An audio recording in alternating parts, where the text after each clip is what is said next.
Esta viagem começa na costa em Saint-Nazaire, na foz do rio Loire. Ao longo do Vale do Rio estão alguns dos mais belos castelos, palácios e residências da França. Subindo o rio e passando por Nantes, as cidades seguintes serão Angers, Tours, Blois e Orléans. Alguns dos palácios são enormes e datam de mais de 400 anos atrás. Muitos dos castelos são ainda mais antigos. Em Orléans, a jornada segue para o leste, para longe do rio, e se encerra em 2 palácios. O primeiro a ser contemplado será Fontainebleau, e depois uma obra-prima arquitetônica da Europa, Vaux-le-Vicomte. Saint-Nazaire, na margem norte do estuário do Loire, começou a se destacar no século XIX, com a expansão do porto, o início da construção de navios e a chegada da ferrovia. O porto é famoso pelo ataque bem-sucedido dos comandos britânicos durante a Segunda Guerra. Eles fizeram um navio antigo cheio de explosivos colidir com a entrada das docas para impedir que os enormes navios de guerra alemães aportassem. A Alemanha usou Saint-Nazaire como uma base para operações navais no Atlântico. E dentro do porto está o pier de um antigo U-boat alemão, protegido por concreto, com 9 metros de espessura para ser capaz de aguentar bombardeios dos aliados. A construção é tão robusta que hoje em dia o custo da demolição não compensaria. A base agora é usada para cafés e bares, e no telhado há uma exposição sobre o porto. O Loire é o maior rio francês, com 1.012 quilômetros de comprimento. Ele é chamado de Jardim da França e está no meio de centenas de propriedades históricas. E há muitas célebres regiões vinícolas em suas margens: Muscadet, Sancerre e Pouilly-Fumé. Angers fica no Vale do Loire, 5 quilômetros ao norte do rio, às margens de um pequeno afluente. O castelo de Angers data da época dos romanos, que tinham um forte no local.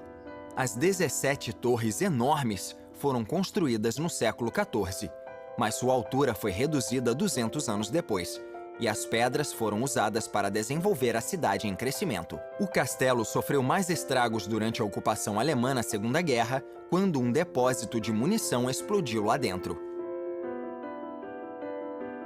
Mas mesmo com tudo que o castelo sofreu ao longo dos anos, ele continua impressionante.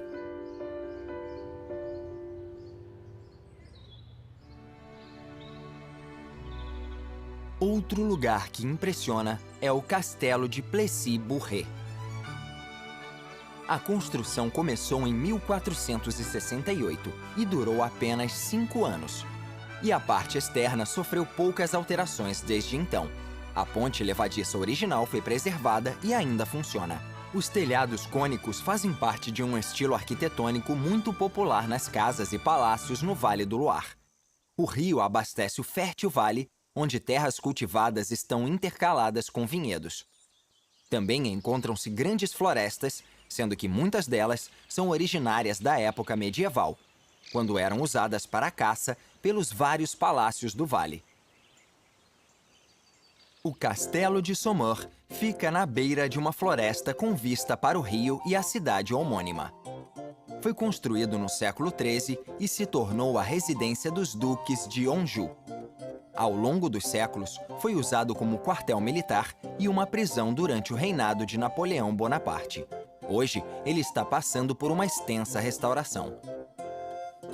Outro castelo fica a 16 quilômetros ao sul, em um pequeno afluente do Loire, o Château de Montré-Bellay.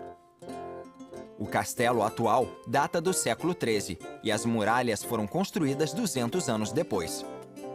Durante a Revolução Francesa, ele foi tomado pelo governo novo e transformado em uma prisão para mulheres suspeitas de serem monarquistas. Em 1822, o château foi comprado por um rico mercante local que o dividiu em várias unidades para locação. A filha dele passou a ser a proprietária e seus descendentes moram lá até hoje. No meio das terras fica a fortaleza do Castelo de Rivaux. O castelo já teve 4 lados, com torres em cada canto. Como elas se projetavam para fora da muralha, protegiam a entrada se inimigos tentassem atravessar a ponte levadiça. Desde 1992, o castelo passou por muitas restaurações. Para o projeto, foi adotado um estilo francês clássico do século XV, com a intenção de mostrar o poder e a riqueza do proprietário.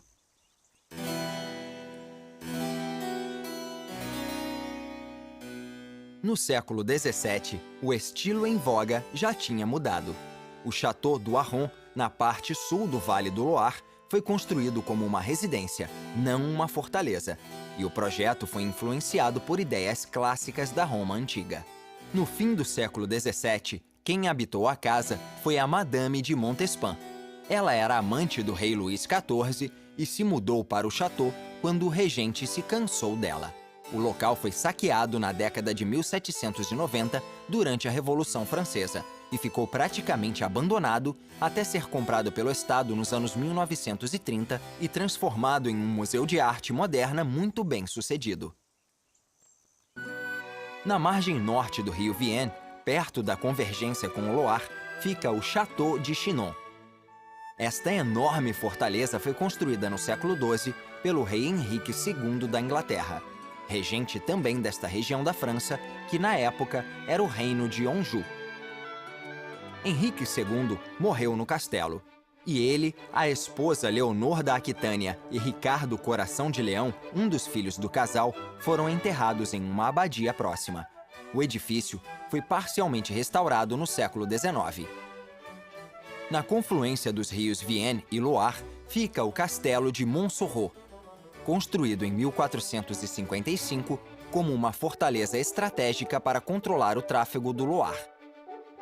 Como muitos outros castelos do vale, ele estava quase em ruínas ao fim do século XIX, até que foi comprado pelo conselho local, restaurado e transformado em museu.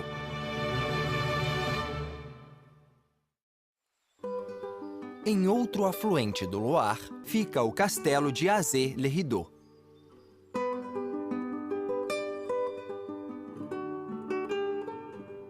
Foi construído por um rico financista que queria estabelecer sua nova nobreza. Foi projetado nos primórdios do novo estilo renascentista francês nas primeiras décadas do século XVI e fica em um trecho represado do rio Indre. Honoré de Balzac, escritor do século XIX, disse que o Azay-le-Rideau se banhava no Indre como uma criatura principesca.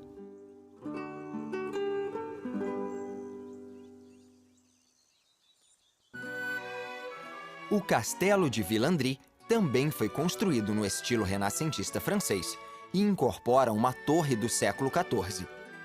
Mas o que separa este château dos outros é o espetacular jardim formal.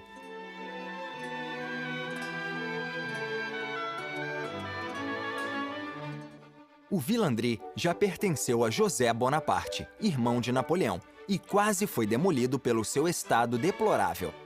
Mas o médico espanhol Joaquim Carvalho comprou o castelo em 1906. Ele investiu muito tempo, dinheiro e cuidado para restaurar o château e criar um dos jardins mais lindos do mundo. E como muitos outros castelos no Vale do Loire, ele é um patrimônio mundial da humanidade. Os jardins são dispostos em um estilo formal clássico, com muitos quilômetros de cercas vivas, além de vários elementos aquáticos, jardins de flores ornamentais e até um parterre de verduras.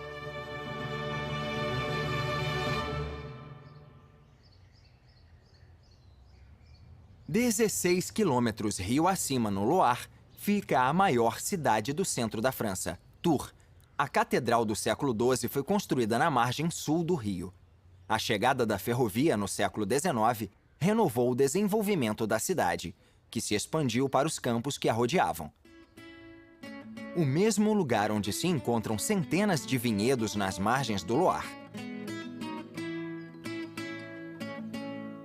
Na região vinícola de Vouvray está localizado um dos vinhedos mais antigos do Vale do Loire, Château Moncontour. No século X, cavernas foram escavadas na margem do rio para maturar e preservar o vinho. No século XV, a fama de Vouvray tinha se espalhado pela Europa setentrional, e os vinhedos eram cultivados nas melhores posições perto do rio. O château é desse mesmo século, mas sofreu um incêndio grave e quase foi destruído durante a Revolução Francesa. Voltando ainda mais no tempo, até o século IV, a propriedade pertencia ao bispo de Tours. O Vouvray é feito com a uva Chenin Blanc, que pode ser aproveitada em vinhos secos, doces e espumantes. Por conta de sua abundante acidez, o Vouvray pode envelhecer durante muito tempo, e algumas variedades podem ser bebidas jovens. Rio acima está o castelo de Amboise, que o rei Carlos VII tomou de Luís de Amboise em 1434, depois de condená-lo à morte por conspirar contra a coroa. Carlos fez extensas reformas no castelo, que se tornou a residência preferida dos regentes franceses no século XVI. Ele também é responsável pelo primeiro jardim formal renascentista da França.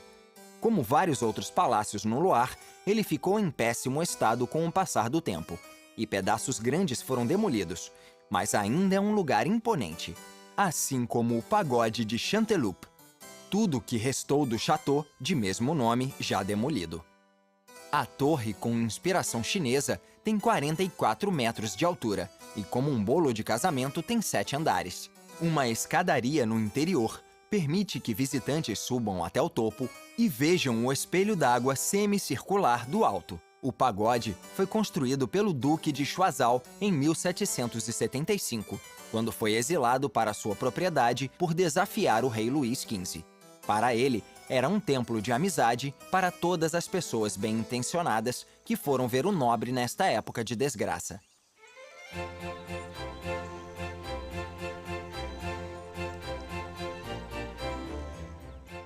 Este é o castelo de Chenonceau, um dos mais sublimes do Vale do Loire. Com o palácio construído do outro lado do rio Cher e os arcos refletidos na água parada, a beleza garante que o Chenonceau seja o château mais visitado do Loire. A seção principal foi construída na década de 1520, mas foi tomada pela coroa por dívidas não pagas. Depois, foi passada à amante do rei Henrique II, Diane de Poitiers, que fez reformas na casa e construiu uma ponte para atravessar o rio.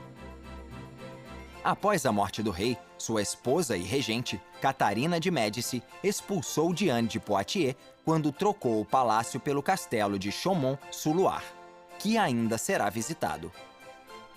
Na década de 1560, Catarina de Médici gastaria uma fortuna na casa e construiria uma galeria no topo da ponte que dá a Chenonceau sua forma hoje. Ela também replantou o jardim em um estilo formal. A rainha fazia festas espetaculares, principalmente à noite, e dizem que ela foi responsável pela primeira queima de fogos de artifício na França. Depois de sua morte, em 1589, o château passou por uma série de proprietários, até que um deles, no início do século XVIII, vendeu tudo que havia dentro. Chenonceau foi salvo durante a Revolução, porque a ponte era única em quilômetros. Em 1913, os Meunier, famosos pelos chocolates, compraram e restauraram a casa, que ainda está no nome da família. Para terminar, Chenonceau foi importante durante a Segunda Guerra Mundial. A ponte separava a França ocupada pelos nazistas da zona livre na margem oposta, e muitas pessoas atravessaram o rio para fugir. Subindo o Loire mais ainda, encontra-se o castelo de Chaumont-sur-Loire, para o qual Diane de Poitiers se mudou após ser expulsa de Chenonceau. Ele foi construído em uma colina com vista para o rio no início do século XVI em um estilo de fortaleza medieval, mas decorado com detalhes renascentistas. No século XVIII, a ala norte do castelo foi demolida para desimpedir a vista do rio. O castelo ficou abandonado mas o Estado comprou Chaumont-sur-Loire em 1938 e transformou o palácio em um museu. 16 quilômetros Loire acima fica Blois e seu enorme Château Real, que serviu como residência de vários reis franceses. O castelo de Blois foi construído entre os séculos 13 e 17 e inclui vários edifícios em volta do pátio principal.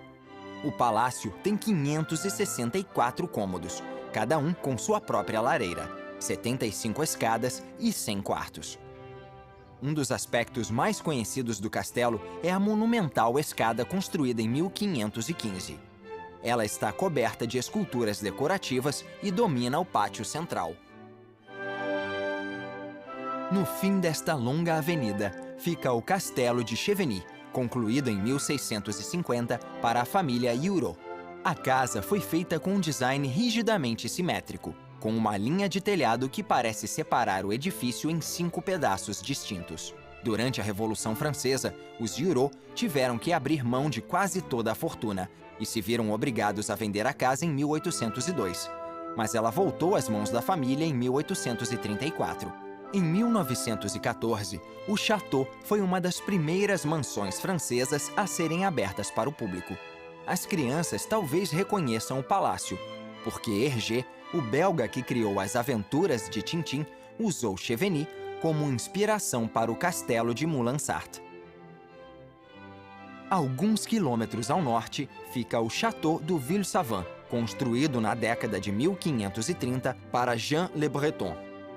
O castelo foi construído por artesãos mestres que já tinham trabalhado nos palácios reais no Loire.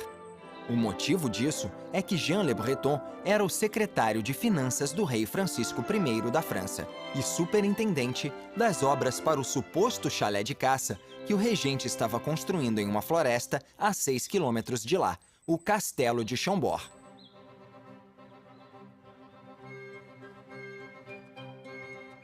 Talvez seja o chateau mais facilmente reconhecido do mundo, graças à sua escala monumental e estilo renascentista francês. É uma mistura de formas medievais antigas com novas ideias clássicas da Itália.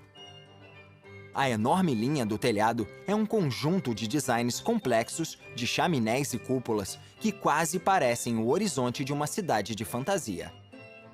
O projeto foi tão caro que nunca foi concluído. Só a seção central e o lado norte ficaram prontos. Quem projetou este palácio gigante? Um palpite é que Leonardo da Vinci, que o rei Francisco convidou a outro castelo no Loire, tenha sido o responsável. Mas não há provas disso. Inclusive, até hoje, a questão de quem é o arquiteto real do Chambord é polêmica. O rei não passava nem 7 semanas por ano no castelo, em curtas viagens de caça. Uma visita naquela época significava que os móveis e papéis de parede tinham que ser transportados, montados e depois guardados de volta após a viagem. Futuros reis abandonaram o Chambord e Napoleão deu o palácio a um de seus generais, que o vendeu. Depois de muitos proprietários, ele passou às mãos do Estado e agora é um museu muito popular. Hoje, 150 pontes atravessam o rio Loire, a maioria delas histórica. Esta é a ponte de Beaugency, que data do século XIV. Durante sua longa vida, a ponte já foi estendida, consertada e teve trechos reconstruídos. Os arcos de diferentes tamanhos são indícios de tudo isso. Ao longo dos séculos, enchentes e o gelo no inverno causaram muitos estragos. Conflitos têm uma parte da culpa, porque em 1870 um trecho foi destruído por ordens das Forças Armadas Francesas durante a Guerra Franco-Prussiana. Nos anos 1970, esta ponte histórica, que estava ficando instável, foi restaurada e ganhou suportes novos. Hoje, barcos grandes só podem navegar em 50 quilômetros do Loire. Mas 200 anos atrás, o rio era uma importante rota de comércio. E barcaças podiam navegar 320 quilômetros e chegar a Orléans. Na cidade encontra-se uma das maiores catedrais da França, a Catedral de Orléans. construída no século XIII e reconstruída 300 anos depois, após sofrer estragos em guerras. Em Orléans, o rio Loire segue para o sul, e esta jornada vai viajar até o Nordeste para um palácio real.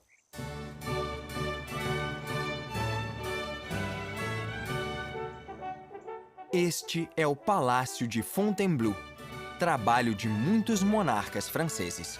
A construção começou no século XVI e ele está disposto em torno de uma série de pátios. Francisco I, o criador do Chambord, fez o pátio inicial. Seus sucessores fizeram modificações. Mas no meio do século XVII, Fontainebleau entrou em declínio, porque o rei Luís XIV começou a se interessar pelo Palácio de Versalhes. Durante a Revolução Francesa do fim do século XVIII, todo o conteúdo de Fontainebleau foi vendido para impedir que voltasse a ser usado como palácio real. Mas em menos de uma década, Napoleão Bonaparte começou a transformar o castelo em um símbolo de sua grandiosidade. Foi ali que, em 1814, ele se despediu emocionalmente de sua velha guarda, antes de seu exílio na ilha de Elba. A alguns quilômetros ao norte, fica o destino final desta viagem. É uma das maiores obras-primas arquitetônicas, não só da França, como do mundo. O Castelo de Vaux-le-Vicomte.